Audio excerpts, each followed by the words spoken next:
ಬೆಳಗಾವಿಯಲ್ಲಿ ಇಂದಿನಿಂದ ಚಳಿಗಾಲದ ವಿಧಾನಮಂಡಲ ಅಧಿವೇಶನ ಆರಂಭವಾಗಿದೆ.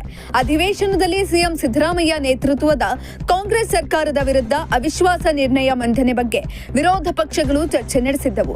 ಕಾಂಗ್ರೆಸ್ ಪಕ್ಷ ಮತ್ತು ಸರ್ಕಾರದಲ್ಲಿ ಸಿಎಂ ಬಣ ಮತ್ತು ಡಿಸಿಎಂ ಬಣಗಳೆಂಬ ಎರಡು ಬಣಗಳಾಗಿವೆ. ಹೀಗಾಗಿ ಇಂತಹ ಸ್ಥಿತಿಯಲ್ಲಿ ಅವಿಶ್ವಾಸ ನಿರ್ಣಯ ಮಂಡಿಸಿದರೆ ಕಾಂಗ್ರೆಸ್ನ ಆಂತರಿಕ ಕಿತ್ತಾಟವನ್ನ ಅಧಿಕೃತವಾಗಿ ಬೀದಿಗೆ ತರಬಹುದು ಎಂಬ ಲೆಕ್ಕಾಚಾರ ವಿಪಕ್ಷಗಳ ಪಾಳೆಯದಲ್ಲಿ ಇತ್ತು.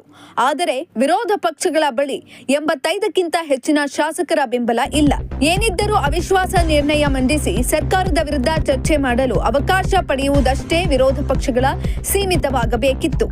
ಆದರೆ ಈಗ ಸಿಎಂ ಸಿದ್ದರಾಮಯ್ಯ ನೇತೃತ್ವದ ಸರ್ಕಾರದ ವಿರುದ್ಧ ಅವಿಶ್ವಾಸ ನಿರ್ಣಯ ಮಂಡನೆಯಿಂದ ಹಿಂದೆ ಸರಿಯಲು ವಿರೋಧ ಪಕ್ಷಗಳಾದ ಬಿಜೆಪಿ ಮತ್ತು ಜೆಡಿಎಸ್ ನಿರ್ಧರಿಸಿವೆ.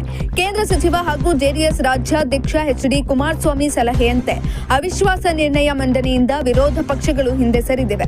ನಾವು ಅವಿಶ್ವಾಸ ನಿರ್ಣಯ ಮಂಡಿಸಿದ್ರೆ ಕಾಂಗ್ರೆಸ್ನಲ್ಲಿ ಒಗ್ಗಟ್ಟು ಮೂಡಲಿದೆ. ಸರ್ಕಾರದಲ್ಲಿನ ಗೊಂದಲ ಜನರಿಗೆ ತಲುಪಲಿ. ನಾವು ಅವಿಶ್ವಾಸ ನಿರ್ಣಯ ಮಂಡಿಸಿ ಕಾಂಗ್ರೆಸ್ ಸರ್ಕಾರ ಒಗ್ಗಟ್ಟಿಗೆ ಕಾರಣ ಆಗೋದು ಬೇಡ. ಹೀಗಾಗಿ ಈ ನಿರ್ಧಾರವನ್ನ ಕೈಬಿಡಿ ಎಂದು ಎಚ್.ಡಿ. ಕುಮಾರಸ್ವಾಮಿ ಸಲಹೆ ನೀಡಿದ್ದರು. ವಿರೋಧ ಪಕ್ಷದ ನಾಯಕರಾದ ಆರ್ ಅಶೋಕ್, ಸುರೇಶ್ ಬಾಬುಗೆ ಸಲಹೆ ನೀಡಿದರು.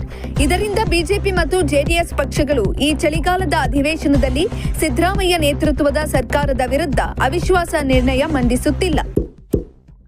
ಇಂತಹ ಇನ್ನಷ್ಟು ವಿಡಿಯೋಗಳಿಗಾಗಿ ಲೈಕ್ ಮಾಡಿ, ಫಾಲೋ ಮಾಡಿ, ಶೇರ್ ಮಾಡಿ.